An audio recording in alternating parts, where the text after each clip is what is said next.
Thank you for joining us for our third and final session of the Human Capital, Productivity, and Economic Policy Workshop hosted by the University of Michigan. Today, we are delighted to have Stefanie Stantcheva present her work on understanding how people think about public policies, evidence from social economic surveys and experiments. Stefanie is the recipient of the National Science Foundation Career Award, a Sloan Research Fellowship, and a 2021 Andrew Carnegie Fellow. She's won the 2019 Best Young French Economist Prize and the 2020 Elaine Bennett Research Prize in Economics. These illustrious awards, of course, highlight the value of Stefanie's work to understand the long-term effects of tax policy and her work regarding public perceptions of the economy and economic policy. Stefanie is the founder of the Social Economics Lab at Harvard, which uses large-scale social surveys to uncover how people perceive economic phenomenon, such as social mobility, and view and learn about economic policies. Given how disparately Americans view government in our economy, and how that disparity impedes public policy making, which is of course true in many parts of the world, we can't think of anyone better suited to close out our workshop.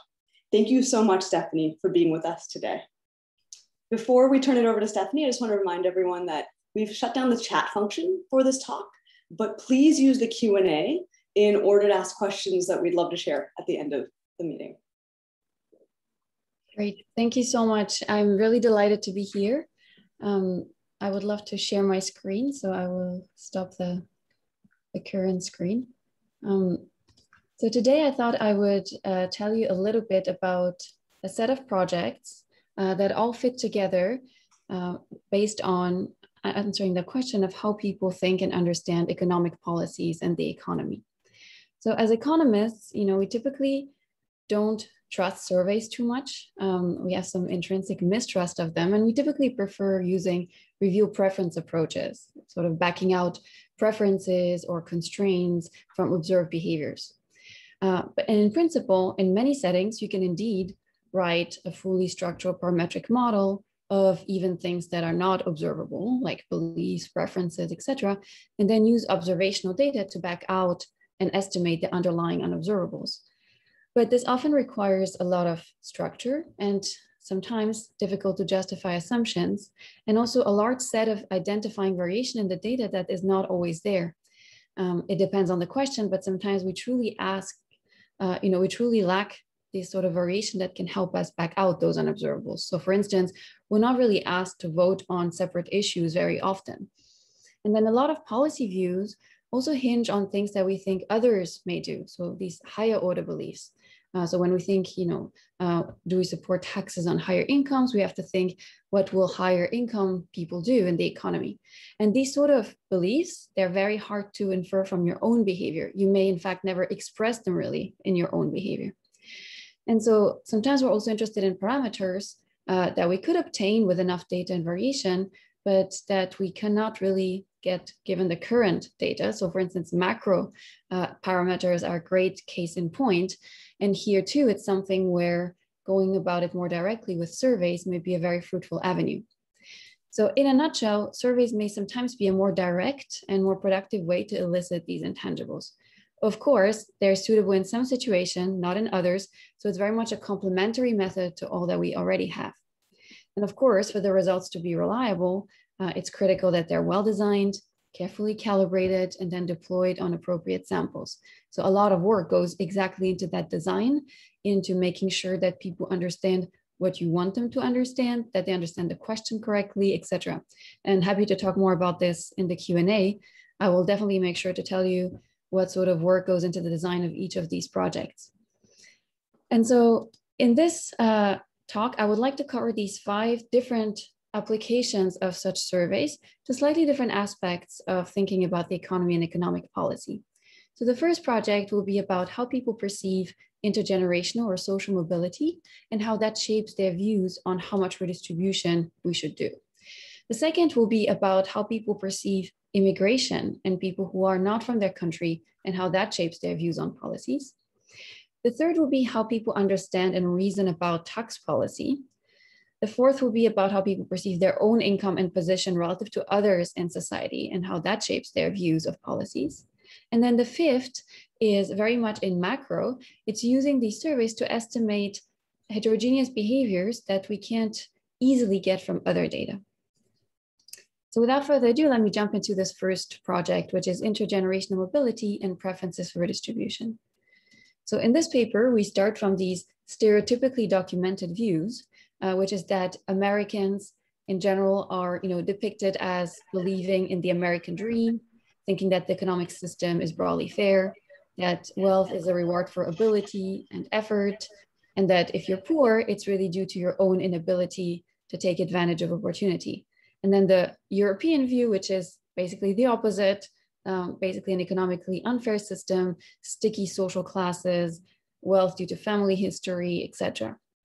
And this is true if you look at the World Value Survey, but in reality, if we look at the data, thanks to the great work by Rachetti, Emmanuel Saez, Nathan Hendren, and others, it's actually not the case that mobility is systematically higher in the US. And so the questions we would like to ask here are, first, do people have realistic views at all about intergenerational mobility? So do they actually know what mobility is? And then what is the link between the perceived intergenerational mobility, since that will be what matters if it's not in line with reality, and people's preferred redistribution policies? There's lots of theories which suggest that the more you believe in equality of opportunity, i.e. that everyone has equal chances to start with, and the more willing you are to tolerate inequality of outcomes. Because if everyone has the same chances to start with, then outcomes are more likely to be the result of merit rather than luck. And so we want to explore this link in a correlational way, but then also causally by trying to shift people's mobility views experimentally. So we conducted these surveys in 5 countries: France, Italy, Sweden, the UK, and the US, with samples ranging based on feasibility between 2,000 and 4,000 respondents. The survey structure, in very brief, is as follows. So first, we are going to ask respondents about their own background, so their age, their gender, family situation, own experience of mobility. Do you think you're doing better than your father, your mother, etc.? Their political views, their occupation. And then we ask about their core views on fairness, things like, do you think the system is broadly fair? What do you perceive about the role of effort versus luck? Then we provide them with randomized information on mobility. So some people will see it, others will not. In a nutshell, this will be information that makes people more pessimistic about mobility. Then we elicit their actual perceptions of mobility, and I'll show you how, ask about policy views, and then about their views of government. And actually, here's a point, for instance, to illustrate something that one can be careful about when asking about policy views. We're careful to separate into 3 pillars so that we can actually interpret the questions properly. And this is a general rule, very much like in a model. When you're trying to identify a parameter, you should hold everything else constant and only shift that one. It's the same when designing survey questions. You don't want to let everything freely vary in that question. Instead, you want to hold everything as much as possible constant. So for instance, here we're going to split 3 types of questions: the total size of government that you would prefer, and then conditional on a given amount of revenue that you need to raise, how would you allocate it between different groups? And then conditional on a given spending that you have, how would you allocate it to different categories of spending? So as I alluded to in the intro, a lot of work goes into the design of these questions so that they're intuitive, clear, and hopefully unbiased. And so here's a way to illustrate, for instance, how we elicit people's perceptions of actual intergenerational mobility. Probabilities are hard to understand. And so here's a way that actually makes it very salient and vivid to people. So we show them this ladder here, or these 2 ladders, and explain in the text above, that's not shown here, that these represent 500 families in the US population. And on the left, it's the parents' income distribution, ranging from the poorest 100 to the richest 100. And on the right, we see the children's income distribution once children become adults, again, ranging from the 100 poorest to the 100 richest. And we ask people, take 100 children born in the poorest 100 families here and allocate them to each of these 5 groups. And the answers will be constrained to add up to 100. You do need to put all of these 100 kids on one of the 5 rungs of the ladder. So what comes out of this after asking people this way? So on the perceptions, here's what we find. So let's start with the perceived probability of remaining stuck in poverty. So remaining in that bottom rung of the ladder. On this figure, you can see 1 dot per country in the sample. So this is the average per country. On the x-axis, it's the actual probability in the country. This is the reality. So for instance, in the US, 33 children out of 100 from the bottom quintile will remain in the bottom quintile. And that number is 27 for Sweden. So in general, European countries are a bit more mobile than the US according to this particular metric.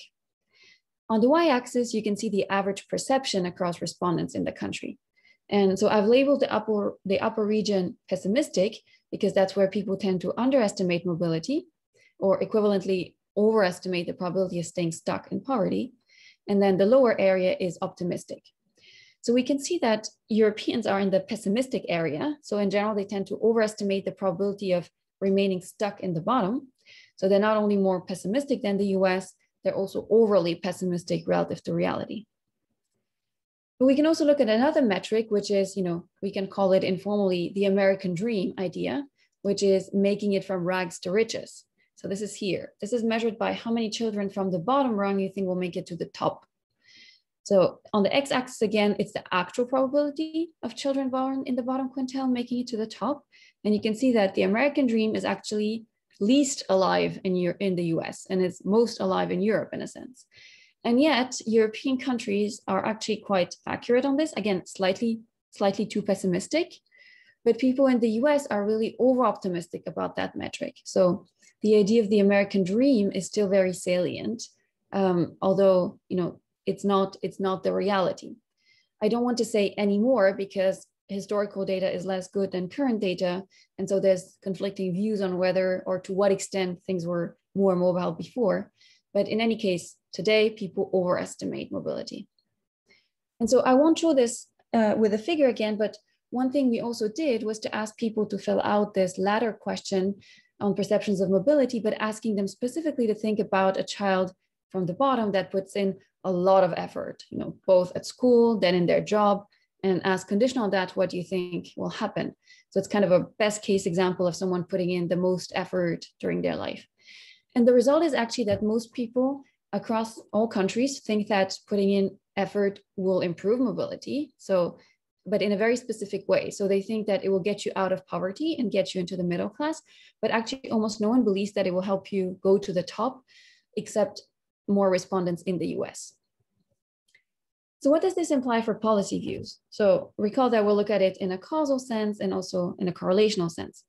So in terms of correlation, what we can do is relate these perceptions of mobility, either measured by your pessimism, so your perceived chance of staying stuck in the bottom, or your optimism, your perceived chance of moving to the top quintile, to your views on progressive policies. So let's look at the top tax rate, for instance, a salient policy instrument. So in this figure, both panels show the top tax rate on the desired preferred top tax rate on the y-axis. And then these are bin scatters where people are grouped either by their pessimism on the left or their optimism about mobility on the right.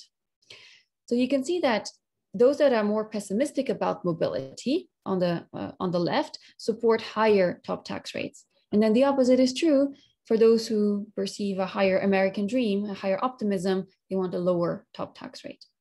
And actually the same works for other outcomes that are in the paper, such as your desired spending on social insurance programs, and actually most strongly on spending you could call equality of opportunity type spending, like on education or health policy, which actually you can see here, quite strong gradients on spending on education or health. If you're more pessimistic about mobility, you want much more of that spending.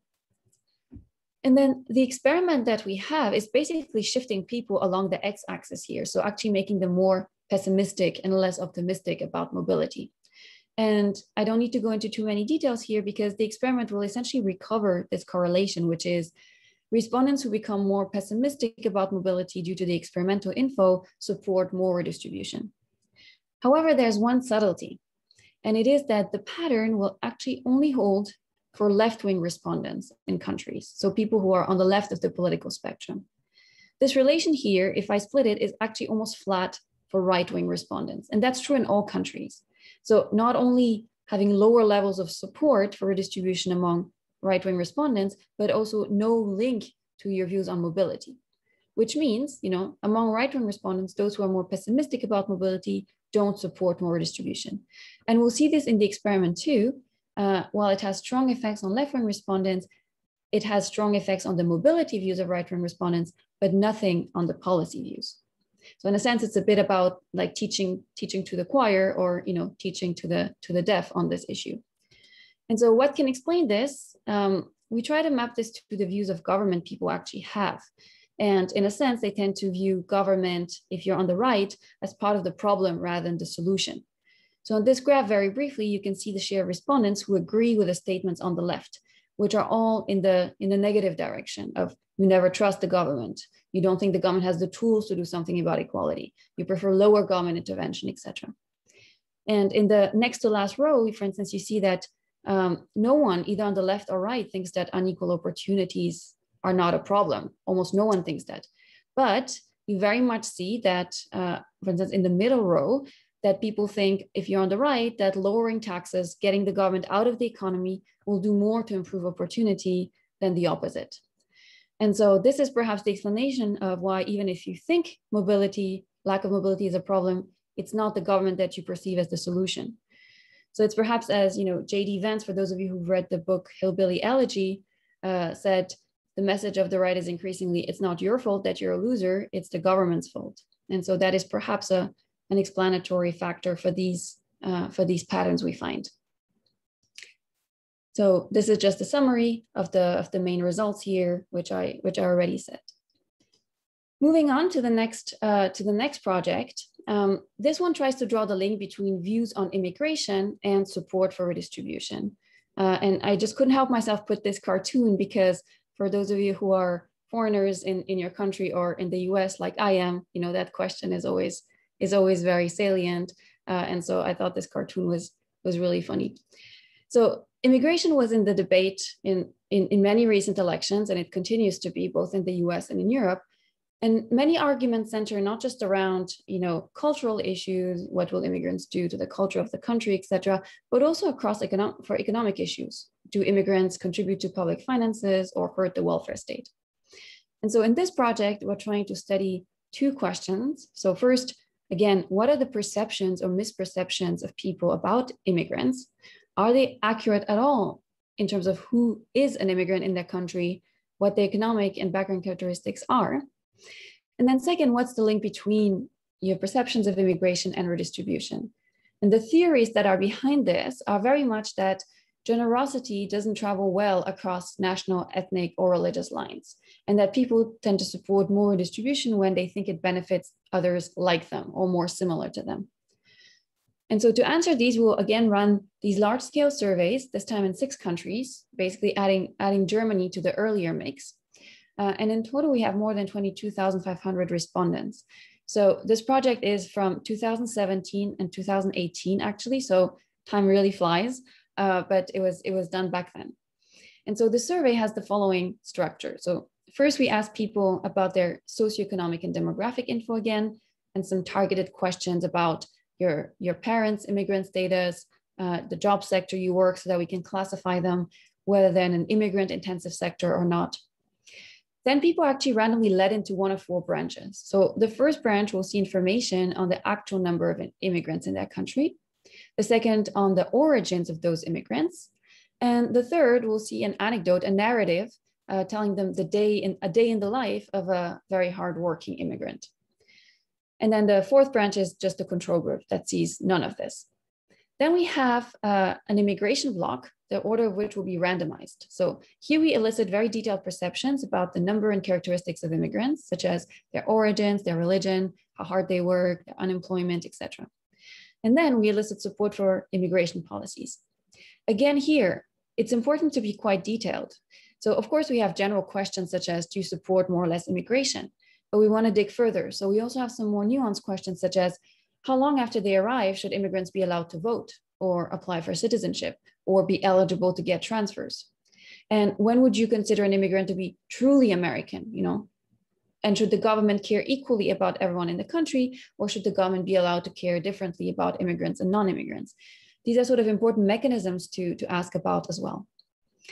Then comes the redistribution block, where we ask people about their views on income taxes, again, how to allocate the budget to various categories of spending, as well as a donation question. So what's that? That's to get some real effect. So perhaps not just survey answers, but something where people need to put put their money where their mouth is. So we asked people whether they want to donate some of their earned money to one of several charities. So the way it's done is to tell people that they're enrolled in a lottery by entering the survey for $1,000 or equivalent.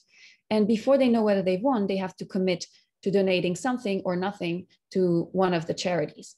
And the charities are not geared towards immigrants. They're geared towards low-income households or poor households, because the question we're interested in is the result on redistribution overall.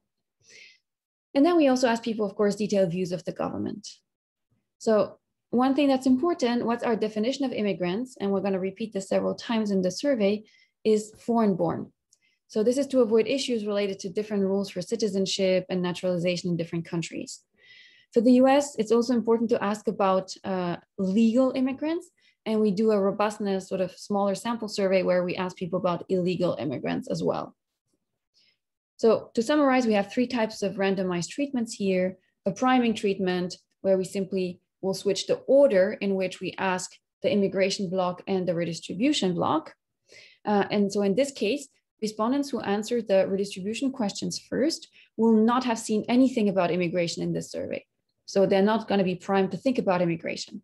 The others will first be primed to think in detail about immigration before answering the redistribution policy questions. The second type is information treatments on either the number or origins of immigrants. And the third is an anecdote or narrative about a hardworking immigrant. So again, a lot of work has to go into designing these questions well. So for instance, how do we ask about the number or characteristics of immigrant? So here is how we elicit the number of immigrants. So we have this pie chart plus slider design. So when respondents land on the page, the pie chart is all gray and the slider is at 0. And as they move the slider, the pie chart will update interactively to indicate how many people out of 100 are currently living in the US are foreign-born. So this is good because it shows respondents both what they answered, but also the complement of this. So they cannot ignore that if they say there's 30% of immigrants, that this implies 70% are non-immigrants. So they always see automatically what share is non-immigrant too. Similarly, when we will elicit the origins of immigrants, we also use the same design, but it's obviously more complex. Now the pie chart represents 100 immigrants in the country, and they have to indicate from which regions of the world these immigrants come from.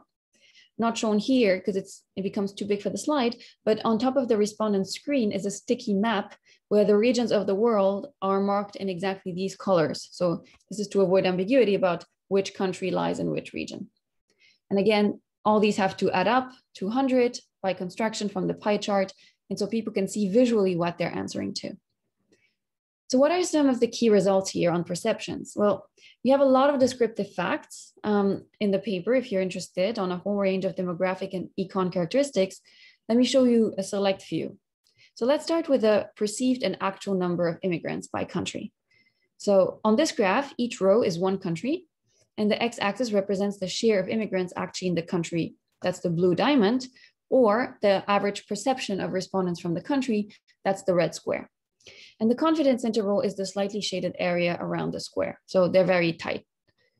You can see that in all countries, respondents very starkly overestimate the share of immigrants. For instance, in the US, people think that around 37% of people are immigrants. In fact, there's only 10% legal and maybe up to 14% counting illegal. In Sweden, actually, the country where there are most immigrants in reality, people are the most accurate to. So a few things here. First, I don't think this is caused by the design of the question, exactly because as you move this slider, the pie chart shows you both how many immigrants there are very visually. So a third will look very big. So it's not like you don't see what that represents. And it will also show you the non-immigrant share. Second, you may wonder, what if we added second generation immigrants too? Perhaps people are just not very aware of who's in which generation. And in fact, that would still not close the gap. It would, of course, reduce it. But you would have to actually go to third or fourth generation immigrants and still count all of those people as immigrants to close those gaps. So in a sense, this is also a signal that if you have to go back 3 and 4 generations to sort of stop considering people immigrants or conflating them with immigrants, that's also a result. You may also ask which groups are more accurate. Is everybody that far off from reality? And we can see it on this next graph, which is a bit harder to read, but here we have pulled all countries together and split respondents into the groups which are shown in each of these sets of rows here. So let's take, for instance, the bottom two rows. It shows the split by left and right-wing respondents. So this is the average misperception among left-wing respondents, or the average misperception relative to the reality in their own country of right-wing respondents. At the top row, it's 3 groups here, for instance. You see those who are not working in a sector that employs many immigrants. Then it's those who work in a sector employing many immigrants in low-skilled jobs with no college degree, or in high immigration sectors, but in high-skilled jobs. So you can see the others, no college, etc. So these are unconditional means across all countries. So you can see that all groups overestimate the share of immigrants in their country. So all misperceptions are positive. In fact, the minimum misperception is 15 percentage points. So systematically, everybody is off on that dimension. And in the bottom rows, you can also see that both left and right-wing respondents overinflate the share of immigrants. There's no difference there. What will be different across political groups is the composition of immigrants that you perceive, who you think an immigrant is. That will differ a lot. So for instance, let's look at the perceived share of Muslim immigrants. So none of these countries is Muslim majority. That's why I'm picking this particular statistic here. So in all these countries, people inflate the share of Muslim immigrants. For instance, in the US, people think that 25% of immigrants are Muslim when the reality is more like 10%. Actually, France at the very bottom is an exception. So we could discuss in more detail why that's the case. France actually has around 50% of immigrants that are Muslim due to the past history. And so people are quite accurate on that. Again, in the right panel, we have the split by type of respondents. And the only thing I want to point is to the bottom 2 rows, where now you see that there is a difference by left and right, where right-wing respondents overestimate the share of Muslim immigrants by more than left-wing respondents. And as I alluded to, I won't show those here, but we also ask questions about the unemployment, education, poverty, reliance on government transfers of immigrants, etc. And we always also ask about those same characteristics for non-immigrants so that we are able to benchmark it. For instance, people are off about the unemployment of non-immigrants too. They tend to conflate, it seems, unemployment with labor force participation. And so they're off. If you just asked about immigrants, you would wrongly think people are very much overestimating the unemployment of immigrants. When you compare to their overestimation of non-immigrants, you see that they still overestimate it relative to non-immigrants, but of course, much less than you would assume if you didn't benchmark this. One interesting question is to what extent respondents perceive immigrants as relying on government transfers. And actually on this graph, you can see the answers to the question, share respondents who believe that an average immigrant gets at least twice the transfers of a non-immigrant. It's actually not true in any country. So this is a direct measure of how many respondents are wrong here. And so Germany is, the smallest here, has the most accurate answers. And, here again, if you look at the right panel, in the bottom row, there's a very big gap here between left and right-wing respondents. So right-wing respondents across all countries tend to really overestimate how many more, transfers immigrants get relative to natives. And that's an important driver of their policy views. So I'm not going to focus too much on other characteristics here, but I would like to tell you about the experimental part where we're going to shift these perceptions. So first, we will show people information and anecdotal treatments. So they're actually in video formats. I'm going to show you some screenshots here. So the first tells people the share of immigrants. The first tells people the number of immigrants in their country, and actually also benchmarks it against other OECD countries to show that their country is, somewhere in between. It's not at an extreme. The origins treatment will show people where immigrants come from. So it shows in different colors, basically the share of immigrants from different regions of the world, where the number of little stick figures is proportional to the share of immigrants from that country, from that region. And then the final screen, after doing this for all regions, will summarize it. So you can visually see which regions are more represented.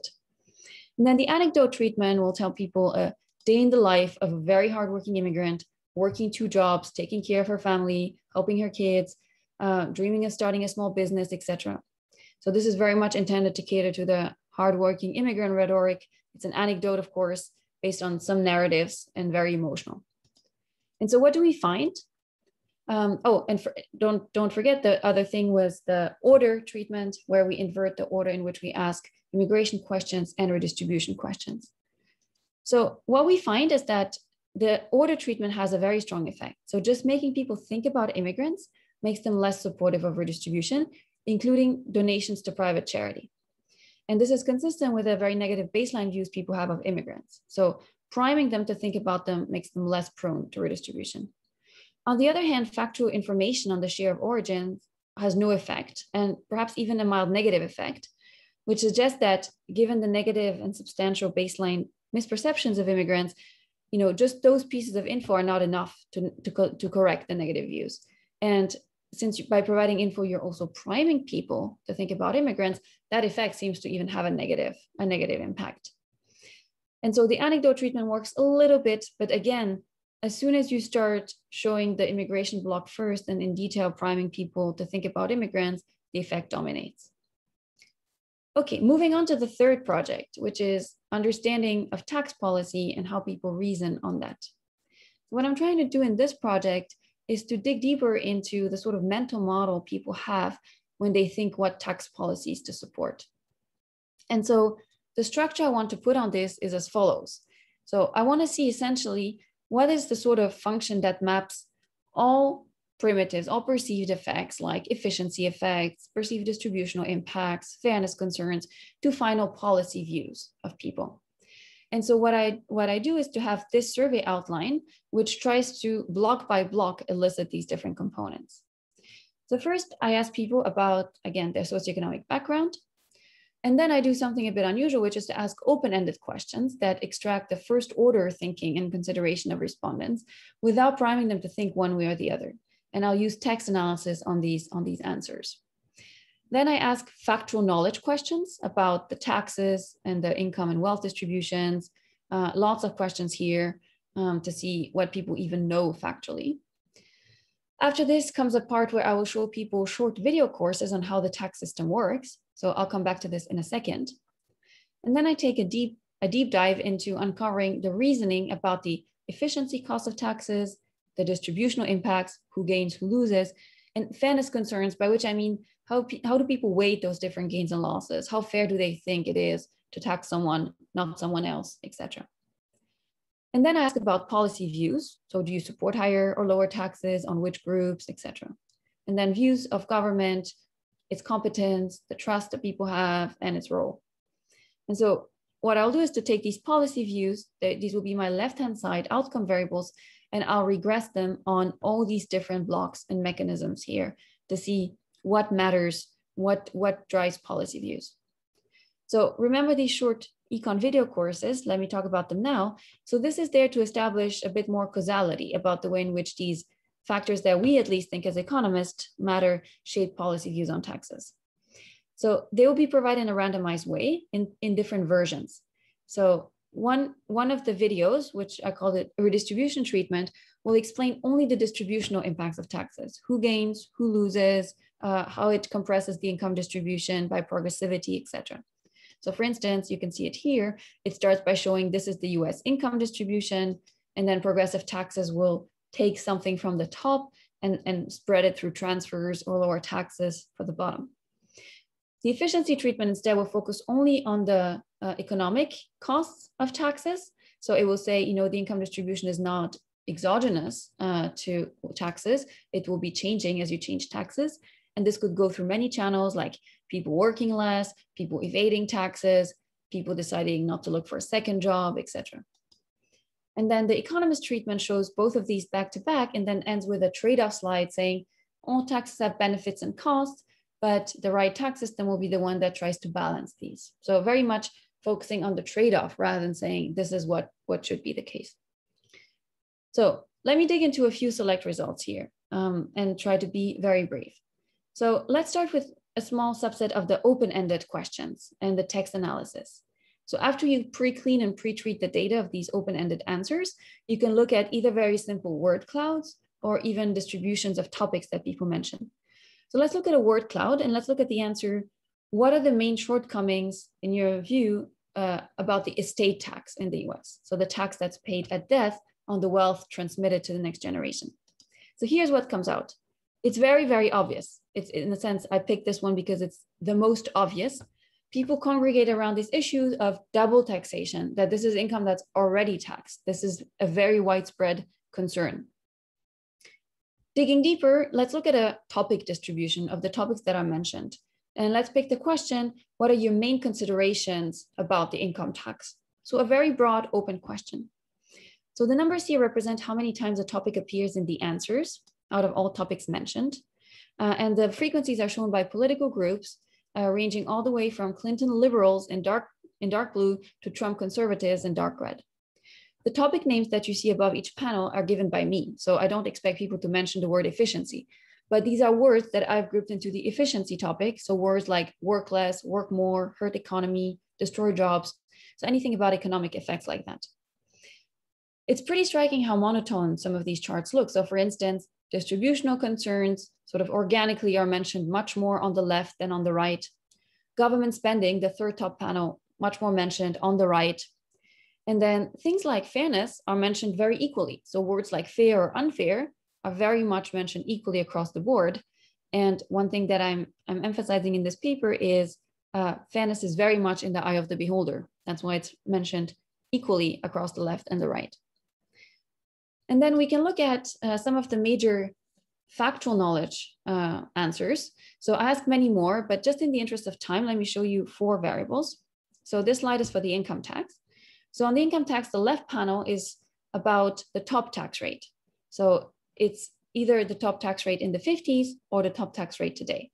And the reality is in orange, and the average perception is in blue, with the median perception in black. So people are pretty accurate about today's top tax rate. They're a bit off, but they're not that far off. However, they tend to extrapolate back in time and think the US always had that same top tax rate. In fact, it was much, much higher before.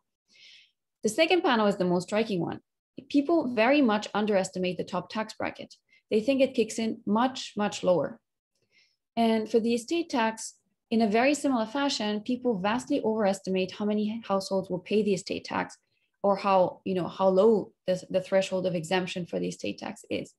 So this all goes into the rhetoric of people may be worried in a very unjustified way that they themselves will soon be affected by these top income policies, when in fact, they're very far away from those thresholds.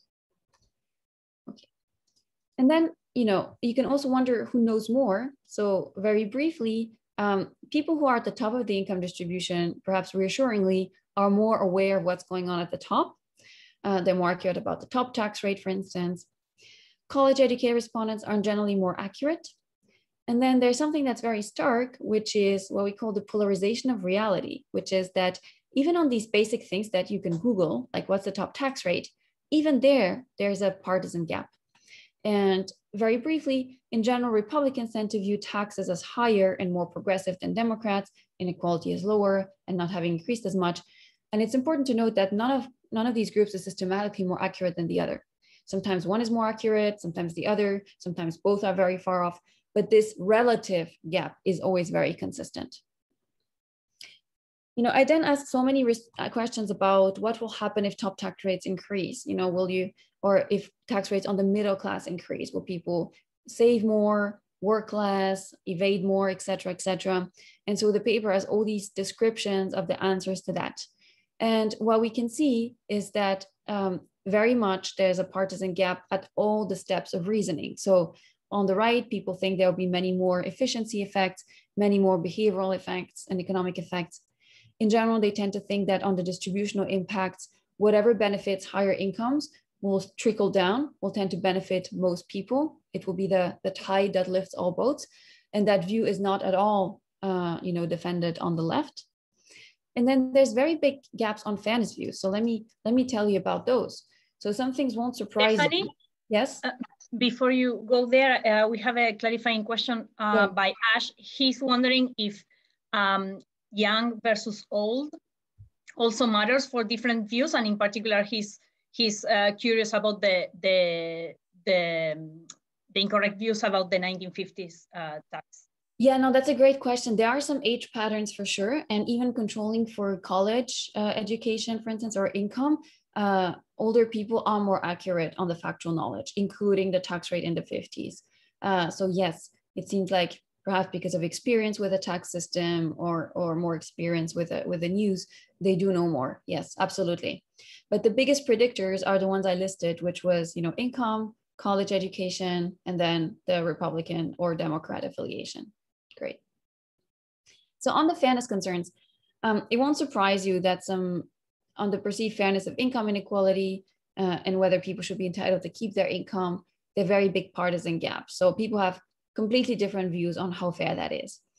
I wanted to raise the issue of the estate tax because yes, there are partisan gaps, but it's actually a very thorny fairness issue, even for us economists, and people are understandably conflicted. So it depends very much whether you take the children's or the parents' perspective. If we take the point of view of children, many respondents across the political spectrum agree that it's unfair that children have access to better amenities or have more inheritances because they are born in wealthier families. So there is a partisan gap, and it's still significant, but it's very much that many, many people agree. But if we focus on the point of view of parents, now actually many people agree that it's unfair to tax parents who saved or worked or even themselves inherited and want to transfer it to their children. So people are conflicted, and these two things are in direct contradiction to each other. And so I ask people to, after walking them through these detailed questions, also take a stand, say, okay, now you have to decide between parents being allowed to pass on their wealth tax-free or children starting from different opportunities and getting different wealth transferred to them, which side would you take? And 50% of Democrats come down on the side of, okay, let's let parents pass their wealth relatively tax-free, and 70% of Republicans think so. But once you walk people through those detailed issues, they are understandably conflicted and torn, even though their final views will differ. And so, in a nutshell, to summarize this project, in addition to these very large partisan divergences, even at the level of basic reality, what I find when I try to decompose what drives policy views is that it's the perceived benefits of redistribution and what you think is fair and what you think basically higher taxes will be fair. That's the major driver of your views on tax policy, followed by views of the government. So the efficiency concerns play a much more minor role in people's minds. They're there and they differ, but in the end, who you think gains and loses is the most dominant driver. Okay. Moving on to the fourth project, which is quite different. So this is about how you perceive your own income and social position and how that drives fairness views. So this is a very new methodology here because we're going to be able to link our own design survey to very large scale administrative data. So this is done in Denmark, where Statistics Denmark was incredibly helpful to let us do that. So this is great because we will now have our own questions like your perceptions about your income and where you stand in different reference groups, and objective actual admin records about what is your true position. And we can go at an incredible level of detail. So we will ask people about reference groups, by which I mean either large reference groups like your cohort, your entire cohort, or people from your cohort in the same city, or people in the same education group, people in the same sector of work. And then small reference groups like your neighbors, your coworkers in the same firm, your former schoolmates, your family members. And because we have the data on everyone, we can truly see where people rank in all these reference groups. So we can compare what they think, their position is in all these groups to the reality. In addition, we can also see their whole histories. So we can see, for instance, how their social position has changed through time. And we can also see shocks that may have happened to them, like unemployment, disability, health, etc. So a very, very interesting setting to be able to study this perennial question of, does your social position actually matter in terms of what you think is fair and what you think should be done about inequality? So let me show you a little bit how we elicit these things. So first, we would like to know what people even perceive about the income distribution of these various reference groups. So let's take the cohort as an example. All the questions will be adapted to the respondents' own reference groups because we know them, and so we can pipe them directly in the survey. So for instance, we ask, you're someone born in 1970. What do you think income was, the median income is for people born in 1970? And actually, before we ask that question, we explain to people what we mean by the income distribution. So we're going to, again, use this ladder with different rungs and explain what the median is. And we're going to call it P50. That's the middle. And we're going to also always ask about P95, which we've explained, that's such that 5% of people earn more. So there's this instructional video and then some clarifying questions so that to make sure that people understand. And then we jump into asking this. So people enter what they think the median is for their cohort. And then we say, okay, so you've answered about the cohort. Now please tell us about these other groups. So for instance, people born in 1970, or people who, basically like you, are men born in 1970. So this is all adapted to the respondent's background, or people who live in Copenhagen, or people who have the same education level of master or PhD, which is their own, again, education level, and who work in finance and insurance.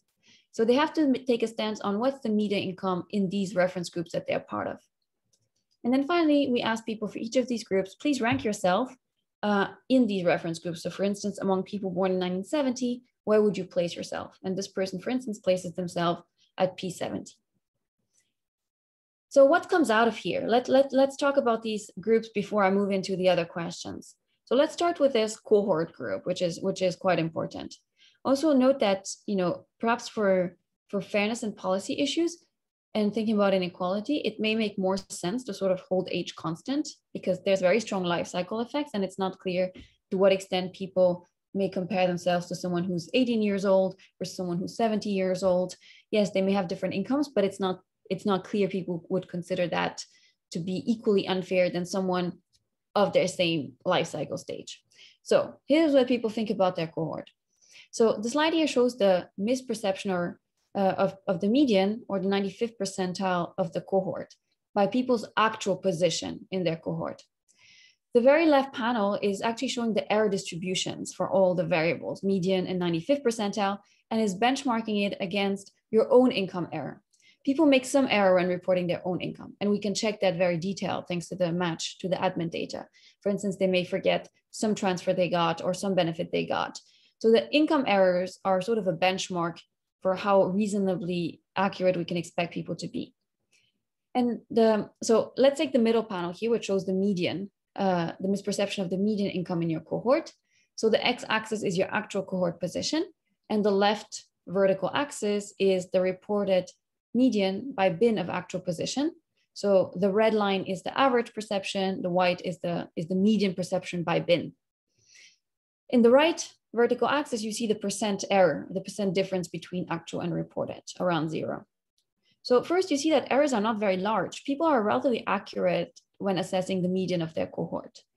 And then the second finding is that the higher you are in the cohort, the higher you think the median is as well. So in a sense, people think others are more like them than they truly are. The right panel depicts the exact same graph, but for your perception of the top 5th percentile in the cohort distribution. So there's more variation in error here, and people are less accurate overall. In fact, the most striking misperception is at the top, where those who are themselves actually very high up in the cohort think others, at the top are even higher up. They really tend to overinflate how many more richer people there are in the cohort there. What about your own position? So this slide now shows respondents' perception of their own position in the cohort. So let's start with the left panel. On the x-axis, you have people's actual position in the cohort, and the vertical axis is the perceived position, again, binned. So either the average in the bin or the median in the bin. You can see this inverted S pattern. So respondents who are in lower positions tend to overestimate their position, and those in higher positions tend to underperceive them. And the misperceptions are, again, not that large, but they're quite systematic. But to some extent, this is mechanical because if you're at the bottom, you can only weakly overestimate your position, and vice versa at the top. This is due to the fact that perceived positions are not uniformly distributed like actual positions are because of this rank variable that we have. And so one way to correct for it imperfectly, perhaps create a bounding of this, is on the right panel. So we can re-rank respondents by perceived position, thus creating a uniformly distributed bins of the perceived distribution, and then plot these against the actual position. So basically what we're asking here is a respondent who's ranked at X in the perceived position distribution also ranked at X in the actual distribution? And the answer is almost. So the systematic misperceptions are still there. You still see this S pattern, but much compressed. So reality is probably somewhere in between. There is some true, if you want, mean reversion, like people truly tend to center themselves towards the middle, but part of it may be driven purely by the fact that percentiles are bounded like that. So truth, I would say, is somewhere in between here. You can look at other groups' medians as well this way. So on this graph here, let's switch away from the cohort and look at all the other large reference groups like gender, municipality, education, sector. So look at the left here. So again, about the median. The x-axis is the actual median in each of these reference groups, and the y-axis is the average perceived median among people who belong to that group. So the 45-degree line would be perfect accuracy. People would be perfectly accurate about the median in their reference group. And you see people are not far off. People are quite accurate.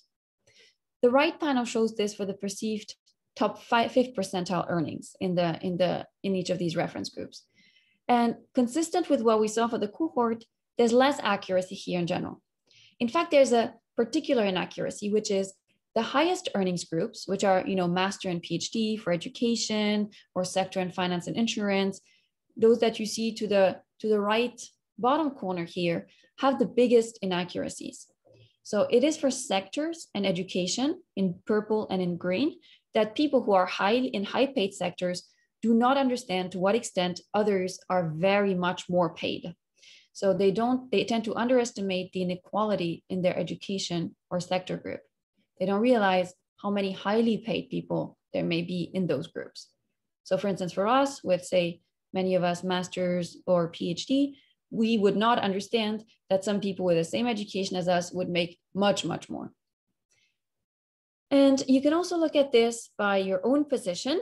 So here I'm repeating the same S chart as I did for the cohort for all these different reference groups. So on the left panel, your actual position on the x-axis within each reference group and plotting the perceived position you think you have in that reference group for all these groups. And you see the same S pattern, which again is at least partially driven by this mean reversion or center bias.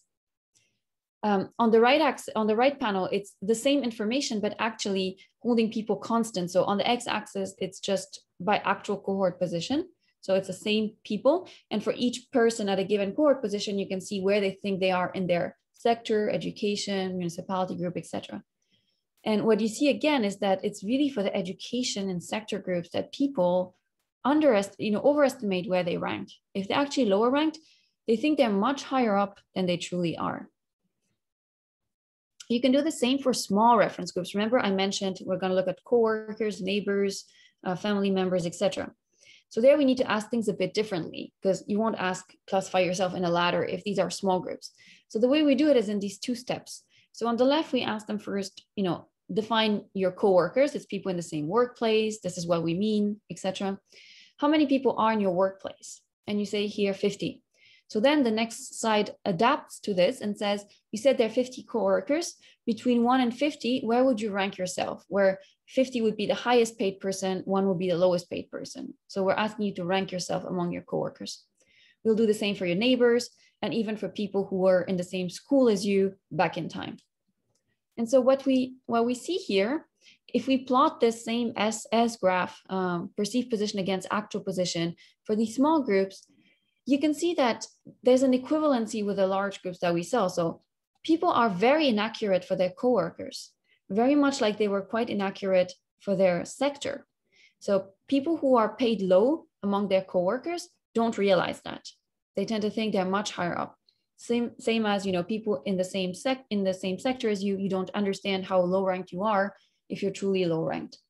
And then on the very right, among former schoolmates, so people who went to school as you see that people are actually more accurate predicting that than they are predicting today's coworkers.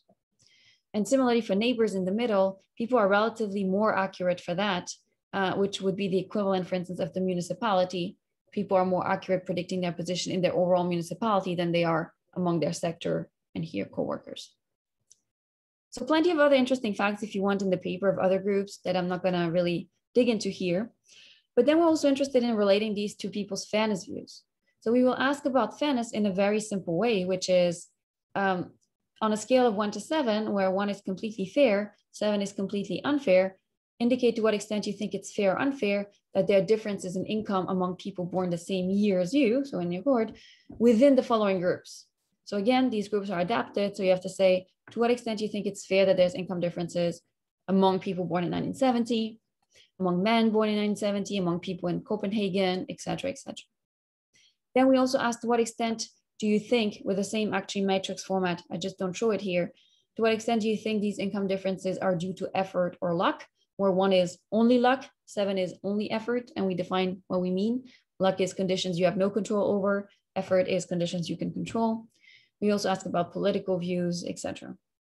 And so what do we find?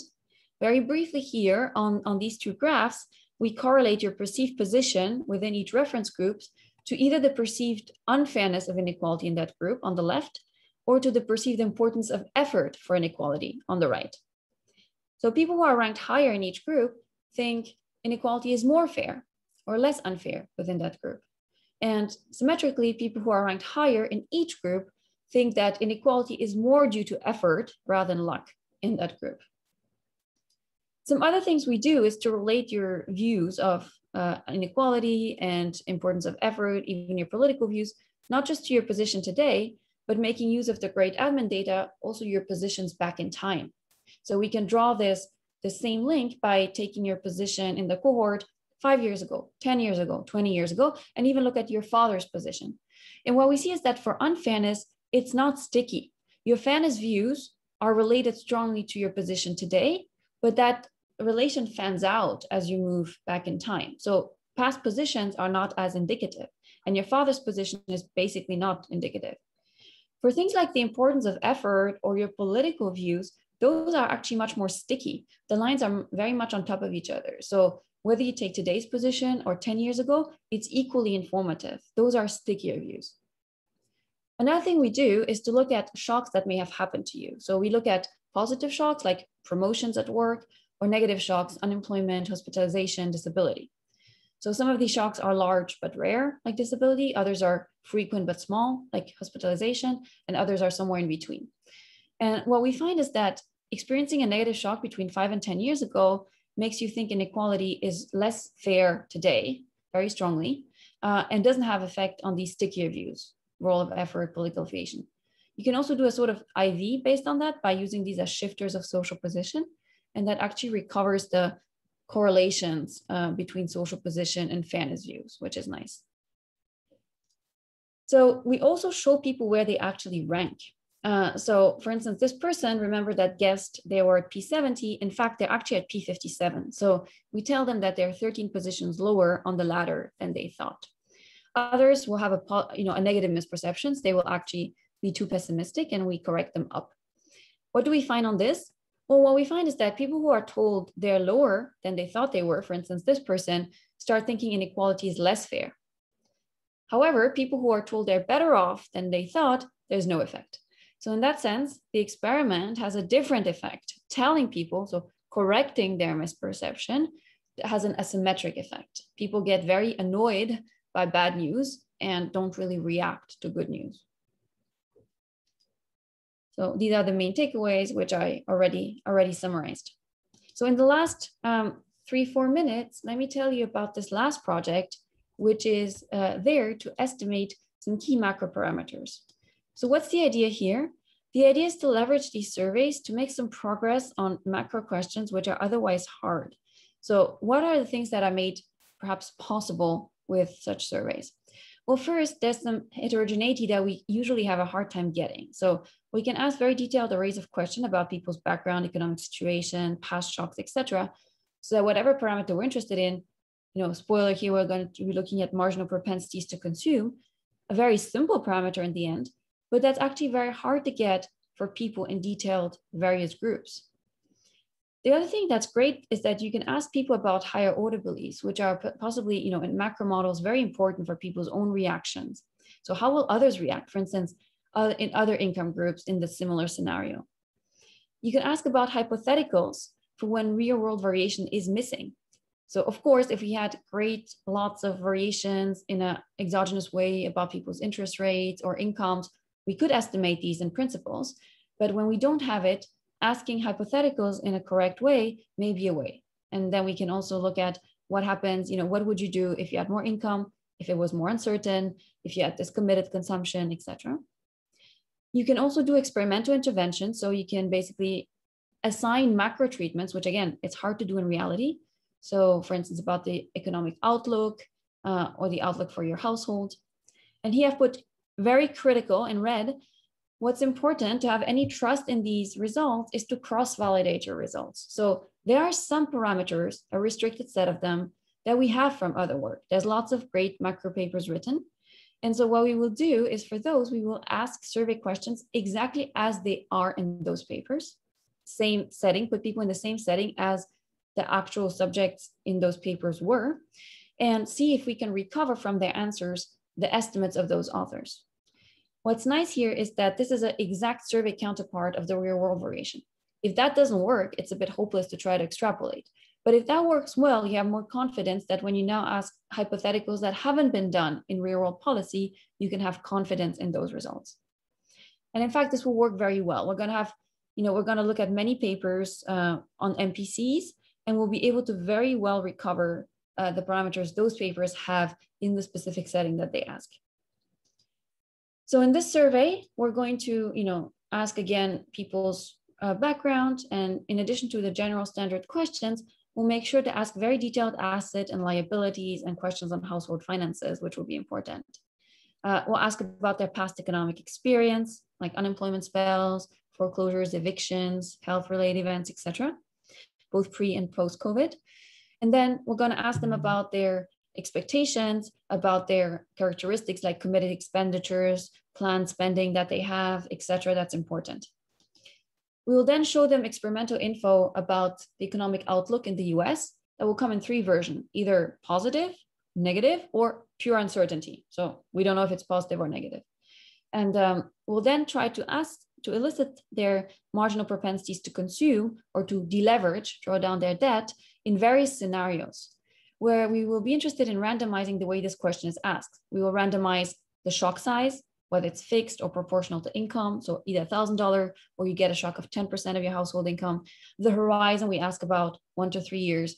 The frequency, whether quarterly or semi-annual.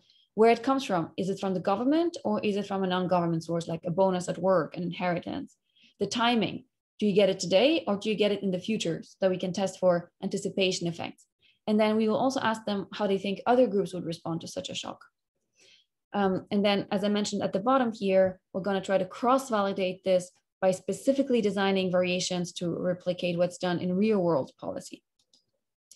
So let me skip here. These are screenshots from how these questions are asked. So we explain to people in this elicitation of how would they spend the shock in detail, what the categories are. And we ask them, here's the amount you're getting today. How would you allocate it between additional spending, additional debt repayments at different horizons? And as they fill out those boxes, this slide interactively adapts to say how much savings is left after they've done this. And we will ask them again in all these various ways, different horizons, different sources, different amounts. So what we find is these type of graphs to start with. So let's see if we can even recover the basic MPCs that people find.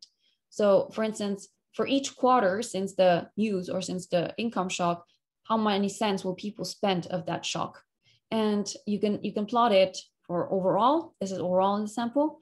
And on the right, for those of you who are familiar with the macro estimates, these are quarterly. And if you convert it to annually, it's MPCs between 35 and 4 and 0.4 for 10% shocks. And this is very similar to things that others find, for instance, for Italy or Norway overall. In fact, COVID may be a special time where this is attenuated because this was already at a time when lots of the government checks had arrived in the US, but otherwise it's quite comparable.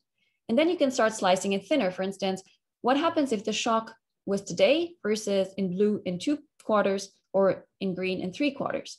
And you can see that people, tend to spend it more closely to when it arrives. So those who get it today spend a lot today. Those who get it in 2 months spend a lot then less later. Those who get it in month 3 spend exactly in month 3. So that's quite consistent. And then you can also look finally, for instance, one heterogeneity between constrained and unconstrained households. So on the left, It's if you get the shock today and you see unconstrained households, and by the way, constrained households can be measured by all these detailed things at the bottom of the slide that we can ask, like FICO score, credit card limits, liquid assets in great detail. So constrained and unconstrained households don't look hugely different with a shock today, but constrained households spend much more immediately and draw it down very fast.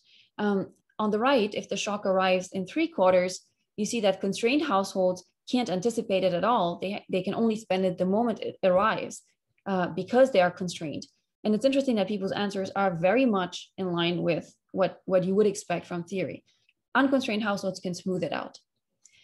So let me wrap up here. And on this final macro project, one thing I wanted to say is that it's a bit different conceptually because it makes you want to estimate parameters about people's own predicted behavior, which was unlike all the other previous projects I showed you. And the reason it's fruitful here is, one, this cross-validation that's very important and that gives you confidence, but also these are situations which people can think about. These are situations that are not crazily far off from their usual life, getting that amount of income more or less. So people are able to extrapolate to those hypotheticals. If I ask people, what would you do if you got a 1 million lottery? I would be less confident that this is a valid, extrapolation. It's so hypothetical, perhaps, that it would be very difficult for people to imagine it. But these smaller variations, which are still incredibly important for policy, I have much more confidence in. So I hope this was interesting and gave you a bit of an overview of what can be done with these surveys. Very much looking forward to your questions and comments. Thank you so much, Stefanie, for presenting this incredibly interesting work. We're going to turn to Richard now for a discussion of Stefanie's work, and then we'll have Q&A with the audience. Take it away, Richard. Okay, thanks. Can you hear me okay? Good, yeah.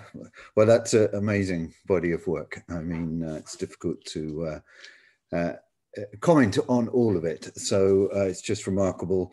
I think it's part of a kind of process across many parts of economics now, where we realize, particularly in a number of areas, but I was thinking, first the reveal preference area, where we know that what we can identify with reveal preference, we're pretty clear about, and there's a lot we can't, and it's very limiting. And of course, this provides more information. In a way, what you've got is beliefs, perceptions, beliefs, attitudes, and information, and that's all key. And often we've got either none of them or one or the other. And what you've got here is everything. At the moment, you don't seem to have taken it that step into reveal preference analysis and tried to combine it, but you could. And of course, that's a very exciting venture, although it's got something to do with some of the questions I'll ask here. So you get extra identification. You also uncover a lot of heterogeneity that we think is important, that we typically either represent by unobservables or we just don't represent at all. And I think that's important. In fact, there's so much heterogeneity here that it's somewhat, it's a little disturbing in some ways, the difference in preferences, whether they're political beliefs or across other aspects are very important here. And when you think of, does this help us design optimal policy? In a way, it's quite a challenge because there's, as we know, there's clearly not any real common beliefs about what's fair and redistribution. And so in a way, that was my first question, is how do we go from, it's very, very useful for the positive analysis. I'm still trying to figure out how it helps us with normative. Perhaps it doesn't, but it's obviously one thing missing from reveal preference when we try and go to optimality. What should the social welfare weights be? And perhaps this is not really designed to ask that question, but I still think it's an interesting one. I love the fairness result. I've known that since you first gave that, and I always love, the great committee that ends up saying what we're after is a fair tax system, and I always think, well, just look at Stefanie's results and you'll realize that's a completely meaningless thing to say because everybody means something different by it. So, and I think that alone is quite useful. Some of these phrases that we use, especially in tax design are largely useless, and we need to be more accurate, as you've shown here. A couple of, on the original surveys that you do, you know, this one problem with surveys recently is the coverage has really fallen. We know that. That's why we've moved to admin data. And of course, what you're doing in Denmark is fantastic for that reason alone. But a lot of these surveys are not they're not linked, as far as I know, to any admin data. And they're not necessarily designed with representative samples in mind. And even if they were, we know coverage, you know, we're getting coverage now in quite good surveys, around 50% or lower. And it could be quite important in the sense that coverage is probably very related to political beliefs and variety of things. So first, another question I'd like to go is how do we think of that? If you were to go back to your surveys, you know, maybe the first couple that you mentioned here, how do you think about representativeness here? It's great if we can link it to surveys because you can get some idea there.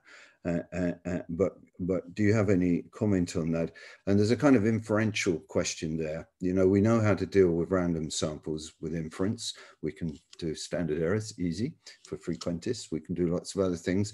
And if they're stratified, we also know how to do them, which is very useful because most things are not random, but they are exogenously stratified. Here, they may not be. They may be rather endogenously stratified or endogenously selected. And so again, when we think about some of those differences were large, but they weren't huge. And so thinking about inference and bias in the sampling, I wonder just how you've thought about that. When we do this kind of work, we often think, you know, there's people who refuse, there's incomplete answers, people who give up during, and that's a big deal, isn't it, with regular surveys, say, collecting questions on detailed income and wealth. You know, people give up and you get some things accurate, apparently, and then other things incomplete. And if you ask in a regular wealth survey, for example, you know, for every unit to be complete, you end up with very, very small samples, which is why we have kind of hot decking and other ways of imputing. So I wondered, a bit of a question is, do you mostly get complete, and what goes wrong? And how do we know how seriously people are taking the questions? So usually there's something, are there other ways of doing that? Again, if you've got admin data, it's great because somehow you could say, you know, what do you think your income is and your family and your age and things like that, and they might get it. You can check how accurate they are, and some things they must know. And if they're really flippant with the survey, you'd know that. But so it's kind of question is somehow with this new methods, if they're not connected with existing surveys or admin data, how do we think about that? And I suppose given the brilliance of the fourth one with the Danish data, you know, how much is Denmark different? It's different because we can access the data, but is there more information in society therefore? You know, is it the case that people, I mean, I think in Denmark, I can find out everybody's salary actually, if I bother. And so maybe there's more information, I don't know. And maybe there's less inequality. And one thing, a kind of general point is you talk about ranking all the time. You don't very often talk about actual differences, and do actual differences matter? And I presume they do. And maybe you've got that there. I didn't, I was just thinking as you were going along, you know, ranking is really important.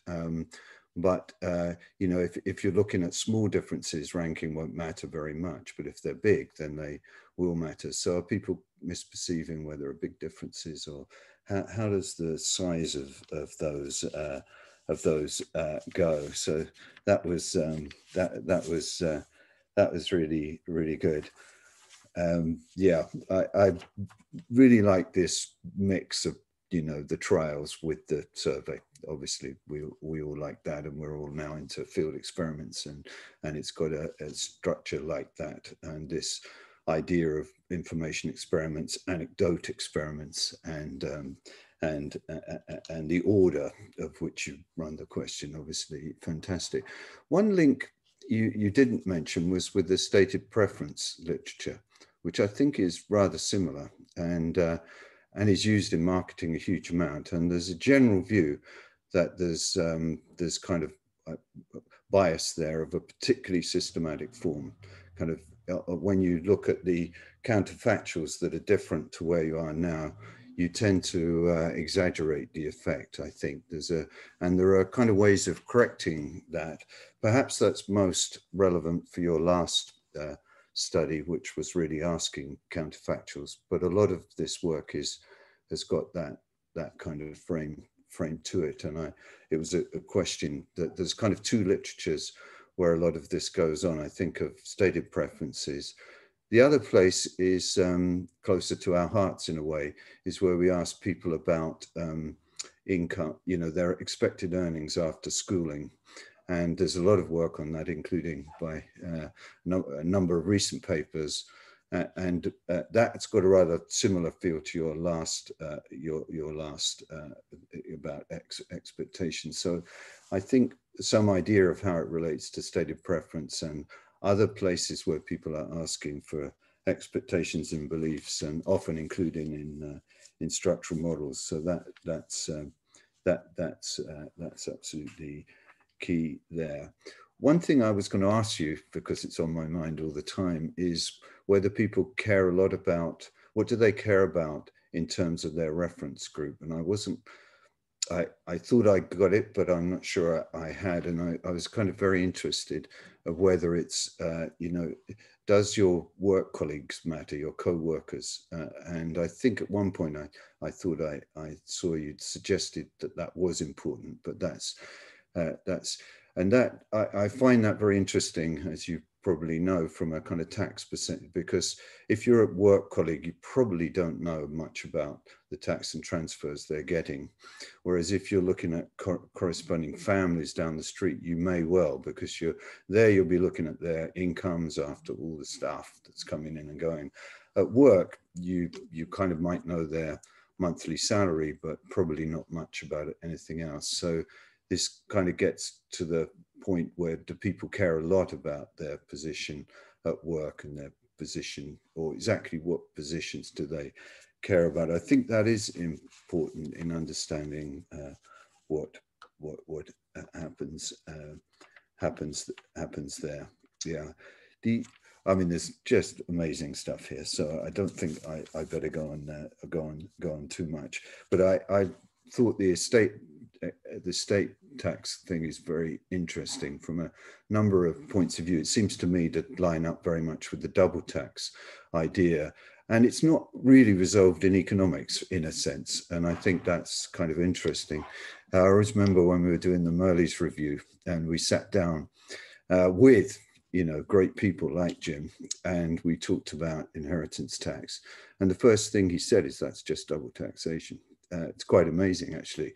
By the end of the review, by the way, he completely changed his mind, not about the work, he's a brilliant guy, and not about the theory, but that, that he was, that if you think of yourself in a dynastic model, with this family linkages and all of that, then it kind of is double taxation in a way, or it can be thought of that, because if you're the same person later on, but if you're a different person and you're thinking across generations of different people, then, the thing that really convinced him was people don't act as if they are so dynastically connected. And because they don't, then inheritance is fine, tax is fine, even by that principle. And it seemed, I rather like the way you get the perception of the children and the parents, and you get this double taxation and fairness issues coming up there. And I think that's really, really good. Another thing I thought, final point, there's just so much great work here on immigration and the distribution of immigrants in the income distribution, I thought was interesting. You had great questions about, say, the proportion of Muslims and how France is very different. My other recollection from the commission we've been on in France is that immigrants are much more likely to be at the bottom of the distribution in France than elsewhere. In the UK, they're more or less exactly evenly across the distribution. In fact, you've probably seen those papers that show there's a large number of immigrants in the top of the distribution. And in fact, it's almost equalizing. You know, it hardly changes the distribution whether you put them in or out. And that's quite interesting. I think in France, it would be very different. And does that change the perception in a way? Because the UK and France look very different on those things. And on immigration, you know, what do you perceive as an immigrant? I thought that was very nice. And in a way, what I got from you there was that people think of third or fourth generation children as immigrants, in fact, and that lines up with what's in the data. And indeed, that might be, in a way, the way society and neighborhoods think of immigrants. So that's enough, way over. Sorry, amazing work, of course, fantastic. Thank you so much, Richard. And Stefanie, if you don't mind just responding briefly to Richard, and then we can open it up to audience questions and head out that way. Thank you, Stefanie. Sure. Richard, thank you so much, both for the kind words and the excellent comments. It seems like we're under time pressure, so I won't be able to do justice to all of them, but let me go very briefly. So you're right that what's incredibly important is the quality of the survey samples and what you know about selection into them. So obviously the gold standard is to be able to match it to admin data, like in Denmark, because there you not only know who's clicking on the link, you know who did never click on the link, who got an invitation, and you know all their characteristics. So there you can, you know, almost perfectly resolve that issue. Still, it's only on observables, of course. So you cannot know on unobservables, which are not even in the admin data, but it's already pretty good. What we can do in countries like in the US, where it seems very difficult, I've tried for many years to match survey data, get permission to match the admin data, is to make sure that the survey company knows their target population well. So they know who they're sending invites to and who's actually clicking. So you kind of know the universe of who got the invite, who clicks, who completes, who drops out where, etc. And one of the reasons to ask the background questions first is that if people drop out, you actually know at least their income, their political affiliation, some basic views, etc. The survey link never mentions the topic of the survey. So that way you avoid selection based on the topic at least. You obviously don't avoid selection based on who likes to take surveys. However, they won't know if it's a survey on climate change or on shampoo or, you know, so it's completely open there. So that's a good thing. By the time they figure out the topic, you already have their background answers. So that's good. Do people take questions seriously? Again, I think super useful to have this matched to admin data to at least check things you can check, like your income. And you see here, people took it quite seriously. They were very accurate. They forgot some things which were understandable, like transfers, etc. In the macro project, the fifth project, I think that's also very nice to see that the cross-validation works. So if you put people in the same circumstances, what people have estimated in macro papers, they answer what those people actually did in the data. So again, that's linked to the point for me that if you ask something that's not too far off a hypothetical for them, they're good at predicting what they will do. There's also lots of design that goes into the surveys, like incentivizing people, making it fun, making it interactive, showing information that actually incentivize people to do it, to keep going. And by collecting feedback at the end, you also see that often people actually enjoy it. They feel like they learned something. And they're obviously rewarded by the survey company for good behavior consistently in those surveys. So there's lots of things you can do to flag low quality answers, rushing through the survey, or careless answers that are inconsistent. Final 2 points. So do people care a lot about a particular reference group? Yes, actually, people care most about inequality conditional on education and conditional on sector. So they care most about things which we as economists think are major determinants of your income. They understand that in your city, you can have different incomes due to different circumstances, exactly as you mentioned. As you said, neighbors in your street can get different things. The household may be different, but people really dislike inequality conditional on education, conditional on sector of work or among coworkers, yet these are exactly the ones they're least informed about. And finally, on the estate tax, this double tax idea is very salient, absolutely, and very consistent with the way people think the threshold kicks in very low. Many more households pay it, which is very consistent with a double tax idea. And then on immigration, yes, if you correlate the answers to what share of immigrants they are to when would you consider someone to be truly British, the people who tend to say, I won't even consider their kids to be British are the ones who tend to overestimate the share the most. So very consistent with this idea that for you, even second, third generations are still immigrants in your eyes. Absolutely. Thank you so much. I'll tell you more offline, and I want to take the other questions. Thank you, Richard. Thank you all for this great discussion. So I'll have to summarize. We have a lot of questions in the Q&A. So I'm going to start by the most general ones. And there's one that a few people raised that relates to the policy implications of your results. So is the lesson, the question is basically, what are the lessons from your result? Is that we should rethink the types of policies that we recommend. For example, Xinyu Chen from the audience is concerned about reforming capital gain taxes, or is the lesson that that we should communicate the policies better or give more information to people? Okay, so this is actually related to Richard's point. What does this now say about the normative part? So I have one clear answer on part of it, which is all these projects uncover some misperceptions, some gaps in knowledge, or let's push it a bit further, some gaps in reasoning, let's say. Those to me are, the answer there is clear.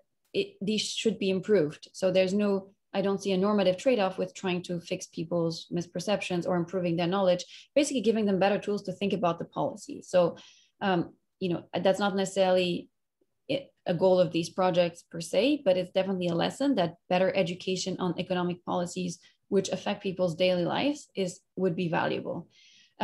In some cases, people are very open to information.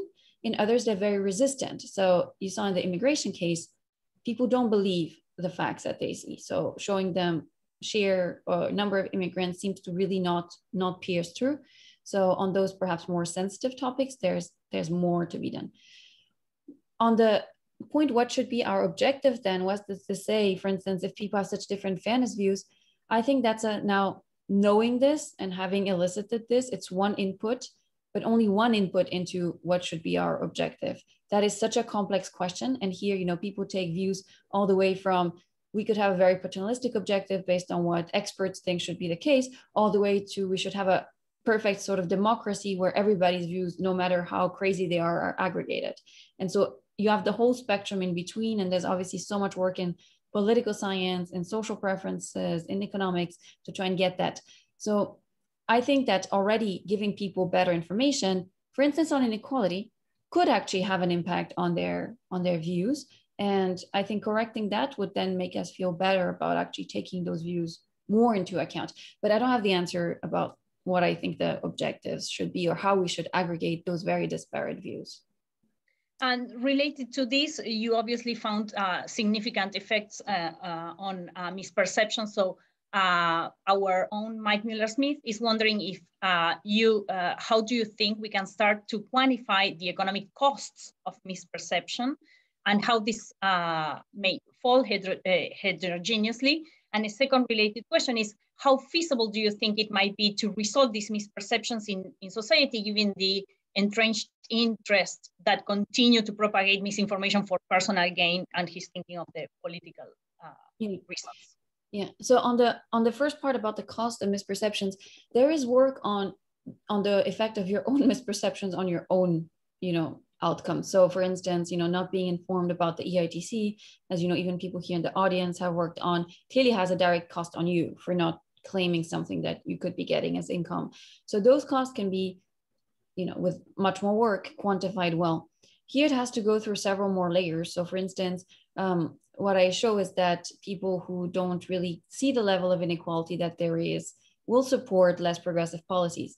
What's the cost of that? I guess, what's the weight of that one voter multiplied by the share of people who have this misperception ultimately on a policy being adopted? So that's very difficult to estimate. And so perhaps the best way to think about it is it's a low-cost intervention to try and fix those misperceptions. And perhaps that could be a benefit for people acting more in their and in society's interest. Good. And to close the session and the workshop, I will pass on a question that it's particularly interesting to grad students, posed by Jamie Fogel. What advice do you have for early career economists interested in getting into survey work like this? Is there an optimal point in one's career to do it? What sort of resources are required? Yeah, this is a great question. So I think things are changing. So this was, I started this during my PhD, and it was incredibly difficult. It was based on the first intro I gave here, the mistrust we have of surveys, and the fact that it was not the tool that we use that much for these type of questions. We've always used them to like get, incomes and transfers and things like that. But it was very, very difficult. And I do think it's getting easier as we see the value of it in a complementary way to all our other tools. And the methods are being pushed more and more. Now you can match it to admin data and get that mix. You can try to apply to different topics. So I think it is getting easier. There are resources required for sure. And that may be the difficult part for, say, PhD students or early career researchers, which is the surveys do cost money. And so you do need funding to at least pay the survey company and respondents. So that is definitely a hurdle that perhaps other work does not have. But hopefully there is, some funding opportunities. And as more and more people are interested in these, and policymakers too, hopefully there will be some more funding available. So yeah, good luck, and feel free to reach out, of course, as well. Thank you so much. Great. Thank you all so much for this great workshop. Thank you, Stefanie. And thank you, Richard. And thank you to Kostas, who couldn't be here. This has been so energizing to hear about your wonderful work. And thank you for making the time to join us. Our pleasure. See you guys. See you soon.